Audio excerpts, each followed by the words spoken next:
ఇదిలా ఉంటే railway Koduru MLA అరవ శ్రీధర్ వ్యవహారం సీరియల్ ఎపిసోడ్లా సాగుతోంది. మహిళా ఉద్యోగి మరో వీడియో విడుదల చేసింది. తనను ఎవరూ ప్రలోభ పెట్టలేదని వెల్లడించింది. వైసీపీ వాళ్లతో తనకు అసలు సంబంధమే లేదని తెలిపింది. రాజకీయ పార్టీలతో తనకు ఎటువంటి సంబంధం లేదని తేల్చి చెప్పింది. అరవ శ్రీధర్ నాకు అన్యాయం చేశాడని ఆవేదన వ్యక్తం చేసింది.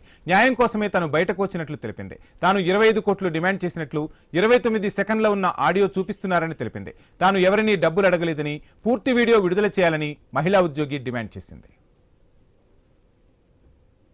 మీరందరూ అంటున్నారు వైసీపీ వాళ్ళు ఏదో ప్రలోభ పెట్టి నన్ను ఇలా పంపించి హనీ స్కామ్లు ఇవన్నీ అంటున్నారు. కానీ నన్ను ఎవ్వరూ ఎటువంటి ప్రోవోక్ చేసి పంపించలేదు. ఇది నిజంగా నాకు జరిగిన అన్యాయమే. నన్ను వైసీపీ అనే ముందు 3 ఇయర్స్ సర్పంచ్గా చేసి రిజైన్ చేసి ఇప్పటికీ అతనే సర్పంచ్, ఉప సర్పంచ్ గారి చేతిలో ఉంది. వైసీపీ నుంచి జనసేనకు వచ్చాడు. ఇలాంటివి కూడా నేను చెప్పచ్చు. జరిగిన అన్యాయం ఒక అబ్బాయికి అమ్మాయికి మధ్య జరిగింది. పార్టీలకి సంబంధం లేదు. జనసేన పార్టీ నుంచి రిప్రజెంట్ చేసింది. అది అతని అఫిడవిట్లోనే ఉంది. అందుకనేసి మేము జనసేన పార్టీ అని పలకాల్సి వచ్చింది తప్ప మేము అదే పెట్టి పిలుస్తాం.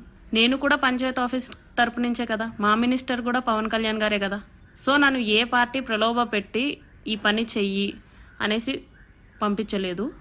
ఇది మీకు ఎంక్వైరీలోనే కొద్ది రోజుల్లో తేలుతుంది. 25 కోట్లు అడిగాను అనేసి అంటున్నారు. ఆ వాయిస్ ఫుల్ ఆడియో పెట్టండి. జస్ట్ 29 సెకండ్స్ అంటే నేను ఎవరితో మాట్లాడినట్టు?